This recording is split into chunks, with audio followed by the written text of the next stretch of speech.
Okay. Hello and welcome everybody to our first panel this afternoon with a country focus on Israel, where we would discuss and hear from people really in the market about TV and OTT developments. And before we kick it off, let me introduce you to the panel. I have two great speakers. One is Ronan Gutmanowicz, and I had to learn that he goes by the name Gute. And he's the head of TV and new media delivery at Partner TV. And thanks, welcome. And our second guest is Zvi Yersel. He's the Senior Vice President, Engineering, Research and Development at Synamedia. So welcome you both and great to have you. And before we kick it off, I would love you to introduce you to the audience, tell a little bit what actually you're doing in the organization, what you're responsible for, and what you're currently focusing on. Gutu, you want to go ahead? Okay. Yeah, so here we are Partner TV, and I think our story started almost 4 years ago when we first launched our service in Israel. In that time, the majority of watching hours was spent on linear channels, on some of them on VOD, and today the watching behavior is totally changed here in Israel. Customers' watching habit moved from linear experience to much more catch up, more personal recommendation, and of course, streaming services. We see huge movement toward the streaming services, and Partner, which adopted the super aggregator strategy, was the one to bring a full package offering, one service which offers the linear, the VOD, the catch-up, content bundled with the direct consumer services like Netflix and Amazon Prime and more. In customer perspective, everything now is found on the same place and built by the same service provider. And for the customer, this is the best. We also see that TV, now the advanced TV service, become much more interactive. For example, we had a very nice partnership with Domino's, where before soccer game or even in the half break, the customer is getting pop-up with a nice logo. Hey, do you want the pizza? So he can order a pizza with a voice command saying, I want pizza like this with this. Or even in few remote control clicks and the pizza is on the way. So this is very nice experience. And we see many other initiatives to interact with the user. But we need to remember that since it is on the large screen, it is very important to do it. The time is super important to do it on the right time. And with the right experience. We don't want to disturb our customers to enjoy their lean-back experience, which is still here. But we see that the way the customer is getting the service, getting the content, is dramatically changing from day to day. And this is a very great place to be in. A great place to be a customer in Israel. And you are responsible at Partner to bring these new services to the customer, do I understand correctly? Yeah, I'm leading the technical and project side. So my role is to make all those dreams to make true. Come true. Okay. Thank you. And Zvi, now over to you. Could you introduce you to the audience a bit? What's your roles and responsibility and what you're currently working on? So great, and thank you very much for inviting me. And it's a pleasure to be with you, Gote. So I'm Zvi Yersel. I'm responsible for the video platform research and development group, which is one of the largest groups at Synamedia. And we at Synamedia produce a broad range of solutions and products to serve customers in the video industry. And in my role, I'm responsible for the foundation platform, which includes hundreds of millions of active users, our OTT platform, Infinite Iris, that is the addressable advertisement solution. We'll talk about a little bit, hopefully later, about it. Clarissa gives business insights for TV platforms and media. And our last addition in the portfolio, Nextv Media Go, which addresses some of the direct-to-consumer challenges that the market is facing these days. Super aggregation that Guto was referring, and other elements. Our customer base includes some of the largest operators in the world, including in Europe, in the US, in APAC, and obviously in Israel. And maybe a word about Israel and why it's so interesting, the ecosystem. The market is changing and evolving incredibly fast. But if you zoom in into Israel, that change happens with an amplification, which makes like a greenfield and a very, very interesting ecosystem to watch it and see the global effects that are happening. And Guti was referring to some, like the aggregation, advertisement, targeting, combining the web experience in the lean-back TV experience. Those things are moving really, really fast in the Israel market. And us as technology providers, is just exciting to be in that place. Yeah, thank you very much. I think that's I think the utmost interest of the audience here to learn about what makes Israel so unique and so advanced, and what is embracing that sort of advancedness. So why is it so always ahead of the industry for, I would say, at least 12, 16, sometimes 18 months. I mean, you have a great environment of technology companies. There are a lot of solutions around video and TV have been invented in Israel, but I think you have, as Guto just described, a very responsive audience, also an audience that always demands a little bit more, or is always very interested in exploring these new features and functions. So it would be good to understand a little bit more, what are the current trends that you're seeing? Where is your market already heading? What is Guto just described, people could order a pizza while they were just watching TV. But where are you seeing some of these trends going, and what keeps you awake, so to speak, every day, and keep you going in the business? Yeah, it's a very good question. It's funny because when we started at Cine Media 2 years back, we have a long history. Yeah. But we had like three main theses that we were talking about aggregation, about addressing advertisement, and the next generation of security. And in a way, in Israel, we see all that boiling. We have a real huge trend in Israel of moving to an OTT super fast. The competition is really strong. And that's because the end user are really super demanding consumers. They're ready to move fast to the next gen of everything. And then you find the super aggregation that we were talking about, consuming under one experience many sources in a way that is seamless to the user on any device in an IP environment. But then you also are starting seeing in Israel a really shift in the way that advertisement and targeted advertisement, as we mentioned. And we also see that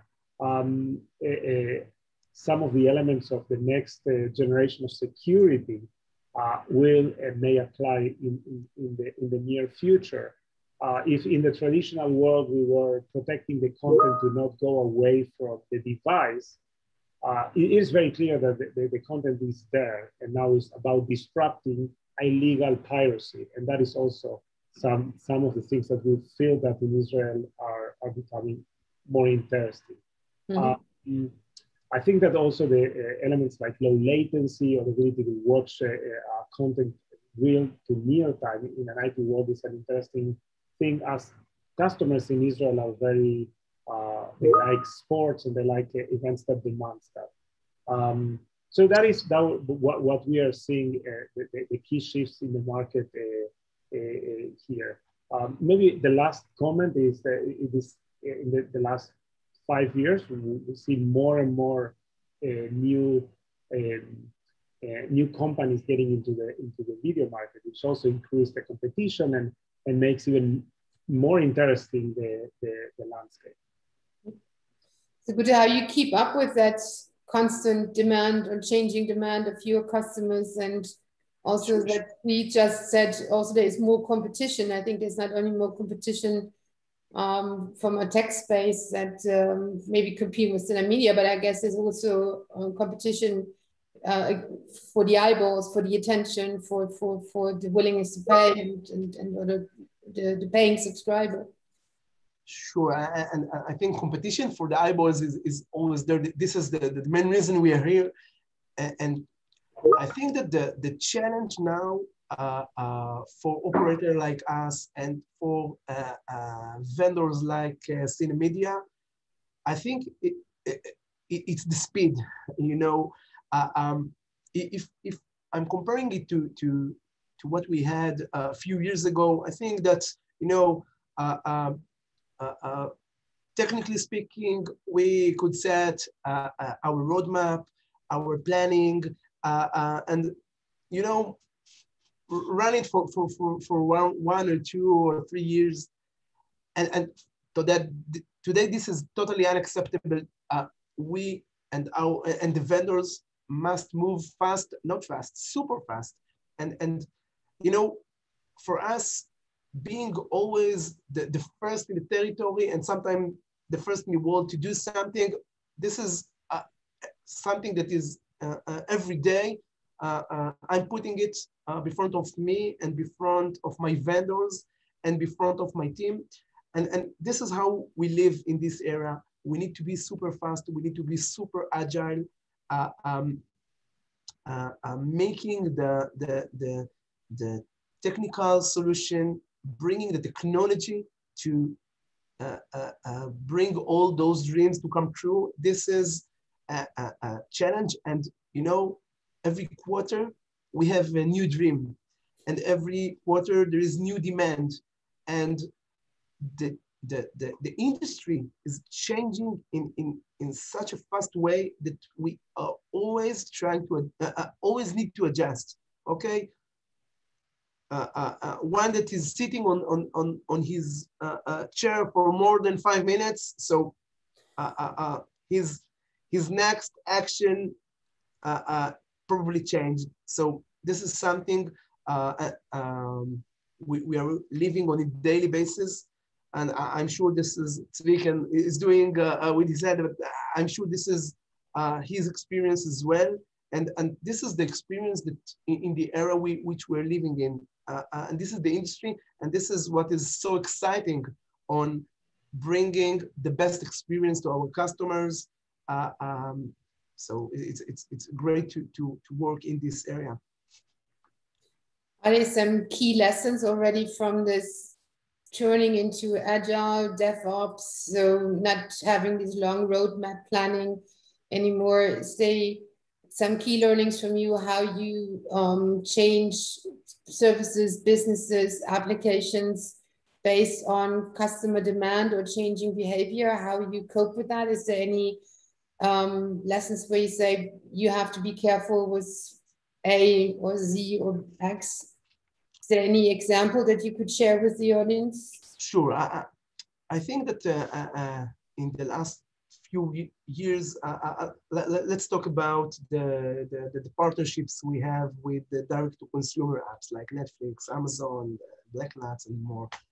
I think that we found out the different direct-to-consumer companies are in different stages of maturity and required different solutions. So the operators should be super agile. And this is, we cannot bring one solution which covers everyone.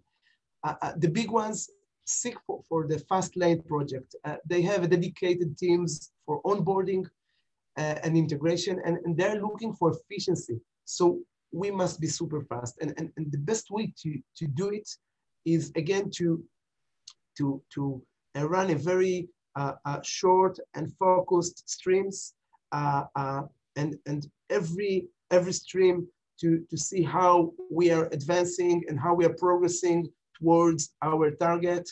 And I think that sometimes I see that this is something that the majors are looking in, and they will choose the one which can bring the project to the final line in less time. And this is how we're doing. Focus and doing everything in steps, bringing the MLR, the minimum launch requirements, and then improving the service after. Yeah, and I think it's a good point. You have to if you go to this aggregation model, what you just described, where you bring all these partners together, but they're in different maturities. But I think aggregation is a good topic. I think CEE also has some experience to share. It sounds always a great idea, but I think to execute on it, it's quite a challenge. And so give the customers what they want from one source is easy and convenient for them, but delivering on that is probably the other side of the coin, so to speak. CEE, any comments on that? Yeah, actually, you're actually touching the heart. It sounds easy, and it's not easy. The reality is that today, as Luther was mentioning, there is a lot of content coming from the D2C that has to be, if we want to give the best in class service and user experience, it has to be in a way that is seamless for the end user. And it has to be easy to consume, personalized. The content discovery has to be smooth, searching content. If you have one piece of content coming from two different sources, which one, the best quality, the best price? Managing your subscription, the metadata, and reaching the metadata, all that is a really interesting and important challenge to give the best-in-class solution. And then you have that's like in the ingestion part of the service, aggregating all the services together with probably the local content or the content that the operator already has. But then you have the second part, which is displaying or exposing the service in every possible device. And the more that we progress, the devices are becoming more and more rich. And at the extreme, you have the smart TVs, where actually it's a devices-less experience. You have a device that the end user acquired, and there are many models, and that's an interesting technical problem and challenge that hasn't been completely resolved yet. And I think that it's probably one of the things that we would like to address as well. We are partnering with many companies that help us to provide that end user experience, such as 3SS, and lately we made an announcement on that experience. But the essence of the content aggregation is the ingest, which is consuming all these content that is available. And by the way, it's not just video. It could be Spotify, and I don't do in your platform, you are aggregating that as well, but music, it could be social media, books, it's almost endless what you have that could be aggregated. And on the flip side, presenting that in a really user seamless in any device is probably the second part of the challenge. Yeah, also I think what's interesting is that, the seamless UX UI, but also I think when you think about monetization of these models, right? So, and I think there's also something that is very advanced in Israel, is that you already very early on tried addressable TV and see how you, besides having customer paying for multiple services through one portal to one bill, but also you have to think about what can you do beyond that. So I know when we prepared this session, we were talking a lot about addressable TV and how advanced Israel already is with these solutions. There's Gute or CEE, what's your thoughts, or what would be of interest for the audience? What you have learned from these solutions, and what was the response from the audience to it? So I think our addressable TV story is a very exciting one. I think most of the exciting was the learning curve that we've done through the last few years. since we launched the service. What we see now is that value chain is dramatically changed, and you know, content owners want to be part of it when they can see that they have more models that they can bring more money, and advertisers of course want it, and agencies would like to offer it, since they see that targeted ad serving is doing much better, and their budget management can be much more efficient.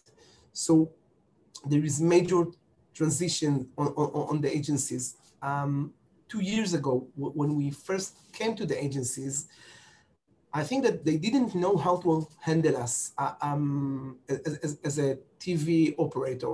Should we talk with the offline guys, which handle the large screens, the TVs, or should we talk with the digital teams, which handled all the addressable part?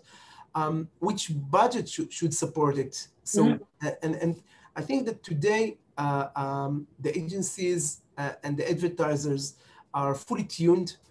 They know how to work with us to maximize the performance for the customers. I think that and for us, you know, this is also now a challenge, because where the agency and the customer, the advertisers are coming, they have a very clear requirements on their campaigns, how they want to do it, which channel is going to be used, how they're going to target the campaign, where there are many and many options to do that.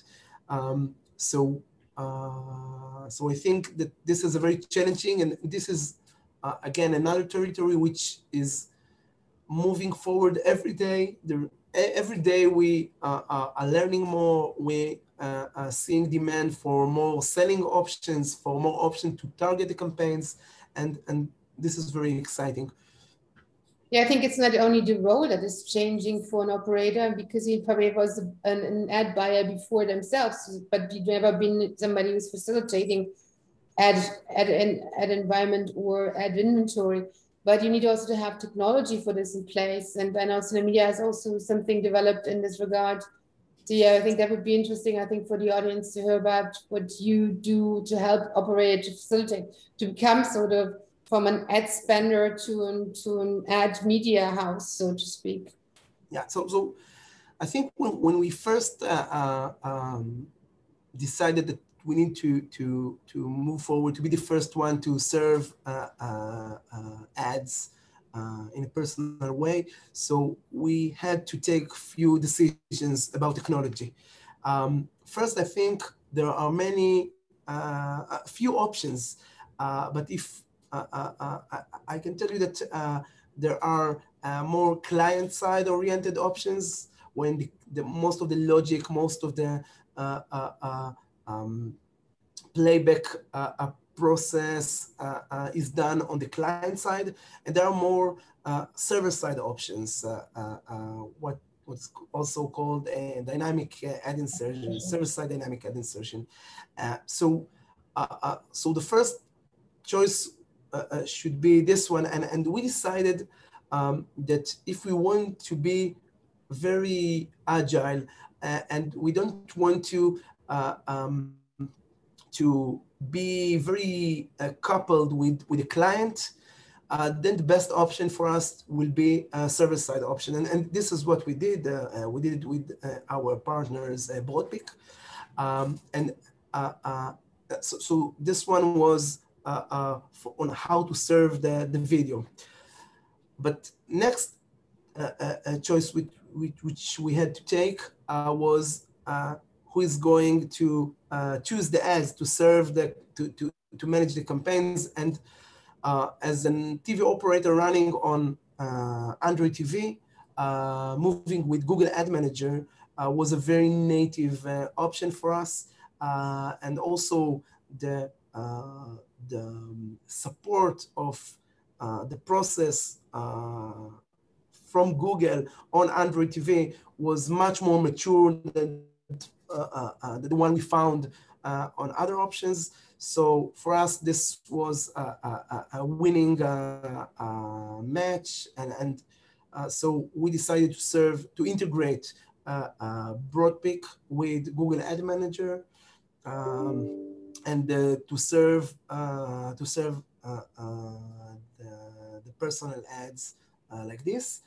Also, there is a big topic on how we can manage audience and how we can manage the way we can target a campaign to a specific audience.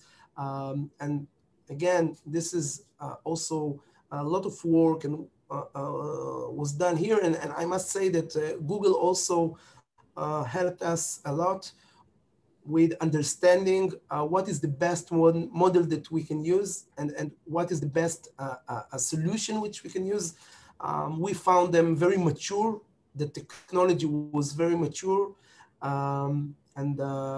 So we moved forward, followed their roadmap, and here it is. Thank you, Guter, but I want to cut you off. We have only 5 minutes left, and I think that CEE has also a very good idea about how to get your arms around addressable TV. Would you like to add a little bit what's from your technology stack is helping customers to do so? Yes, we have a long history with that TV, and probably a decade back, we launched for the first time in the industry addressable advertisement in the TV landscape at Sky in the UK. Since at that point in time, we thought that this is going to be moved much faster. But reality is that for a few years, it was just a few singular operators having addressable TV. Mm-hmm. Fast forward a decade, now the situation is completely different. We found that we are really at a mature place where TVs are connected, and now making addressable TV is easy to do, or easier to do. And our offer in Aries that was launched a few months back is a comprehensive end-to-end solution from campaign management, ad decision, and delivery of the ads. And what we keep that sense of premium TV where the advertisements are seamless without any black screen, any interruption in the user experience are perceived, and having on back of the delivery of the advertisement a huge engine of technology that allows to segment the population and deliver to the right audience. And we think that our solution is in particular very interesting for the television market because it includes, as Guter was mentioning, also server-side, client-side, hybrid environment. So it's not just about OTT, but also the ability to deliver over the satellite or over the cable. So an operator that has multiple legs and has a satellite proposition, and then we can offer a complete campaign. But also in the pure OTT world, we have a solution that is incredibly appealing because of the flexibility and the ability to do things in a very easy to onboard and easy to go up and running. Iris comes hand in hand with Clarissa, which Clarissa is our data business insight. So a lot of time is not just about being able to manage your campaigns or make your decisions, but also to understand the impact of that in the audience and how you can maximize the revenue as an operator. And I think that is very, very clear. And I probably could share just his journey is very exciting in terms of the shift that putting operators also as stakeholders in the advertisement world. I mean, that's a trend that we are start seeing and is going to become more and more evident. We're talking with so many operators, and that is not just in Israel, it's worldwide. We see big, mid, small size operators getting more and more in that space. It comes also with AVOD services, but not just in the linear, in the VOD, as well as even in the time-shifted TV world. The ability to target advertisement is becoming a really important piece of the ecosystem. Thank you very much. Also, I would encourage the audience, if you have any comments, questions to Guter or Tzvi, to provide us with them now, because we're getting almost to an end of that session. We had only 30 minutes, but the organizer give us a couple more minutes. So I think it was super interesting to hear what are the difference and how advanced the Israeli market is, and also what you even tried on technology-wise to deliver on your own. And yeah, and I think it's super interesting, and I think it's a good benchmark for every operator who wants to advance their own business to look at Israel and learn about the market, and especially how the audiences have responded to all these changes, or had even driven these changes. Is there anything from both of you as a last word to speak to the session that you would say to the audience what they should focus on, or what they should be careful with, or something to avoid, or something to embrace? I mean, any say of one or two sentences, what's important from your point of view? Gute? What's what you say if you would have to do it again? What would you say to somebody is probably in the first stages of looking at addressable, at super aggregation, or whatever you think drives your business, and what you should do different, or what you learned? I mean, something that you would give as a recommendation to somebody who has that development in front of him or for her.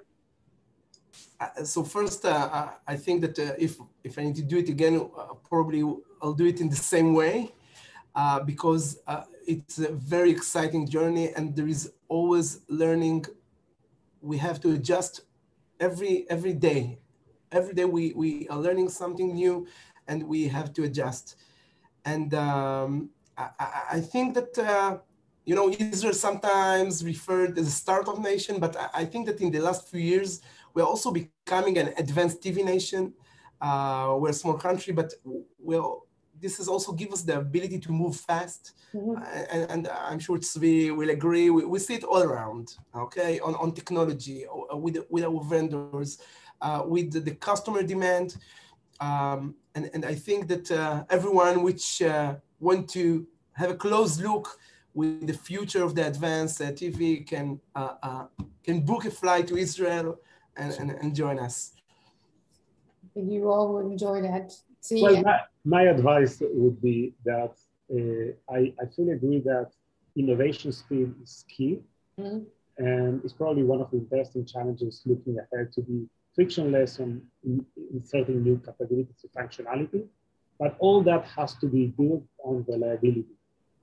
If you're not producing something that is reliable, it's very difficult to move fast. So reliability is probably the number one thing that an operator today has to be, being able to scale, being able to react fast, and then on top of it, you will be able to innovate. So that would be my takeaway from the last years.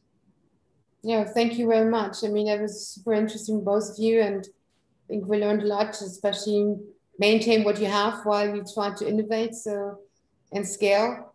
Yeah, thank you both. It was super interesting, and I hope the audiences enjoyed it, what you had to say, and hope to see you soon.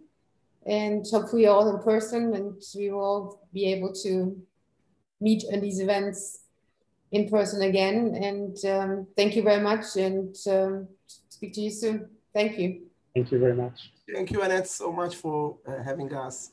You're welcome. Thank you. Bye-bye.